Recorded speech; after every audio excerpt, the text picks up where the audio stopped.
Heyo everybody, Haku here with my review of the very first episode of Kobayashi-san Chi no Dragon Maid, or Miss Kobayashi's Dragon Maid. Maid Dragon, not Dragon Maid, it's Maid Dragon. Either way, whatever, you guys know exactly what I mean. We're a little bit behind on this one, but we'll be catching up. I'll do the second episodes. Second episode comes out Wednesday, I believe, actually.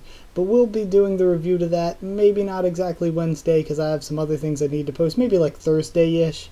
And then starting next week, we'll actually be on time. The thing is, I do the Q&A videos for those of you that aren't new to the channel, or for those of you that are new to the channel. I do a long video on Wednesday, so I'm not sure how posting this every Wednesday will go, but I'll make my best attempt at it. And if it's not up Wednesday, I'll post it on Thursday. So gonna be reviewing this week to week because I watched it, and this was the most surprising anime for me this season. I was expecting just something to be funny, something to be nice, and then, bam, the animation hit me at the very beginning. I was like, what in the hell is this? A comedy that's animated very, very well. And sort of the reason I wasn't expecting that is because with comedies, you can get away with not having good animation. You can have bad animation on purpose. It can lead into the joke, even be self-deprecating humor. But the thing is, the way it can get away with that is because if you're a comedy, the focus is on the jokes. It doesn't help you as much to have really great animation. It doesn't hurt you nearly as much to have bad animation. Like I said, you can even use that to your advantage. But whereas if you're doing an action or something, it's going to definitely hurt you if you have bad animation. And if you have good animation, it's going to help you a lot more than it would help a comedy. So to see something have this much effort put into making the animation look really nice was pretty incredible. And the biggest thing I like about this so far is just how quirky and fun it is. It's very, very different in a very good way, honestly. Even some of the comedies that I could name off, like Lucky Star or Sabajibu, I really liked. They didn't have great animation. Bimbagamiga is possibly my second favorite comedy, or maybe even my favorite comedy anime. It didn't have really great animation. It was okay, but it wasn't great or anything. But this looks very, very nice. And I was laughing just about the entire way through, which is rare for me. I rarely, actually literally laugh aloud at a show. But this did that for me. It was really good. I thought it would be funny, but it really overstepped even my expectations. So starting at the beginning, I love the opening theme. The animation to it is weird and quirky, and I really like that, but it's more the song. I really think that song's pretty addicting. I'm loving the song. The animation for it's a bit of an acid trip of a show, but it was funny. I thought at the beginning, some of the scenes I thought were funny, and just some plot things going through them as we go through the episode. One of the first things I thought was funny was Kobayashi thinking it was a dream, and then thinking back to when she was drunk, and I was like, wow, she was very drunk. Drunk enough to just, save a dragon and offer it a place to stay. Again, next funny scene when she is flying to work, very funny. And that was one of the first things making me think, man, a Dragon Maid would be the greatest thing in the world. Kobayashi-san's living the dream. Then next, talking about the different things a maid has to do, the cleaning sequence, I thought was hilarious when they first talked about cleaning, and she just blew everything away. Then the scene of her eating the piece of, the piece of her tail that she had cooked was very funny as well. And then, shit got very sexual very quick. Was not expecting that either. I was expecting maybe a sex joke here and there, but things went there really quick with her saying, yeah, I'm sexually attracted to you. Whoa, that was quick. But also the Armageddon jokes throughout, very, very funny.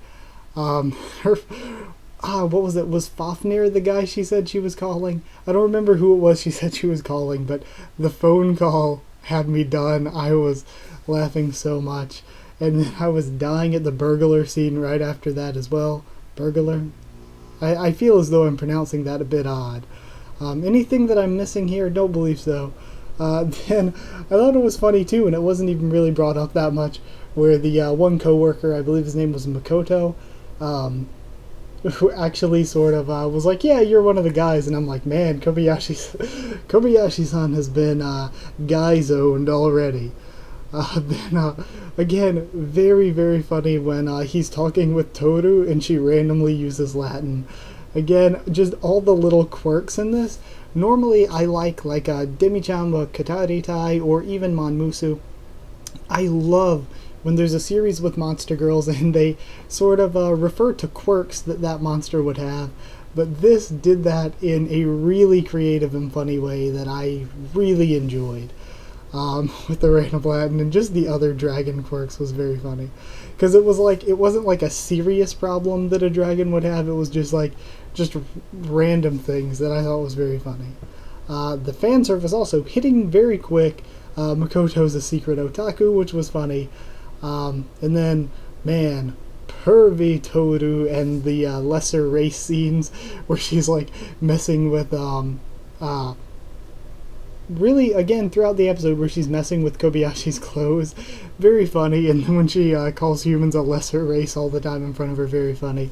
Then one scene, really not even a scene, one line where I just lost it. I was dying for a while, had to pause the episode, was when Kobayashi was like, oh, okay, then it's a little bit tight, what size are you?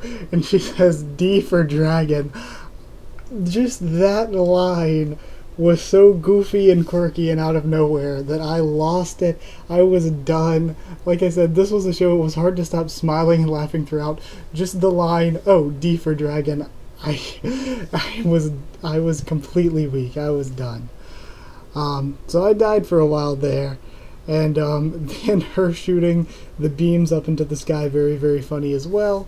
And then we see our first hints at a lolly with a very familiar voice. I didn't look it up before recording this. I wanted to. I'm gonna have to look it up later and see what who the voice actress is. It sounded very familiar. Maybe. No, I'm just gonna have to look it up because it is very, very familiar, but I don't completely remember what it sounded like right now. But apparently, I believe she's going to be coming up in next episode from what we see from the next episode preview thing at the end. And then the scene with them going to bed, very, very cute. Again, Kobayashi-san gets the dragon snuggles. She is living the dream. And Toru has this odd dragon flashback, which of course I believe is going to kind of come into play later. Though I believe the plot is going to be kind of light. It's going to just be a show mostly about the jokes, you know? So yeah, basically, my thoughts on the episode, my thoughts on the show so far, Kobayashi's living the dream. She has got it going on. She has a dragon maid, which would be the best thing in the world. I love how quirky not only the jokes are, but also the animation and the music in the background. The music in the background really played to helping this out, because it was really quirky and different and creative, and it added to the jokes, I feel.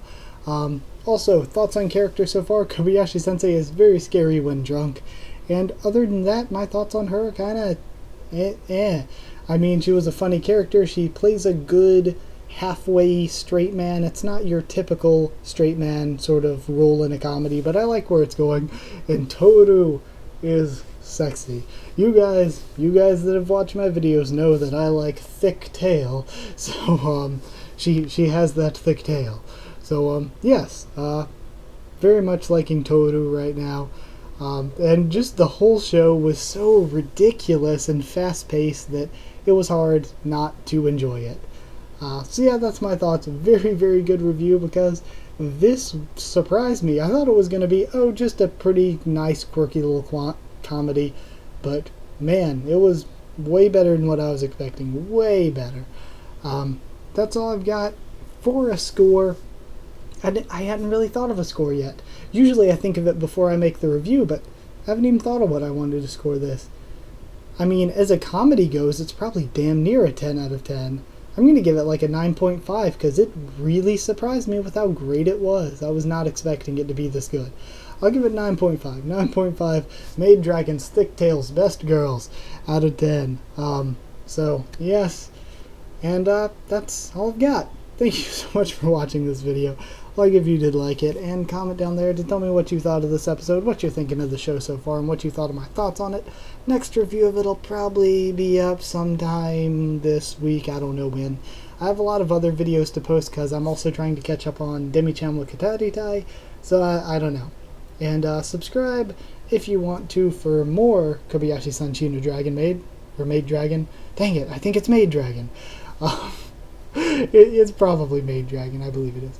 Okay, also, like I said, Demi-chan wa Kataritai, also covering One Piece and Little Witch Academia and Yojo Senki, so lots of stuff going on on the channel. Subscribe, or, yeah, I just said subscribe, follow on Twitter if you want. And I'll try to keep you updated there on stuff at the channel. Well, that's it, so thank you once again for watching. Sorry I've had to brush this hair out of my face 1,000 times this episode, and I'll see you all next time.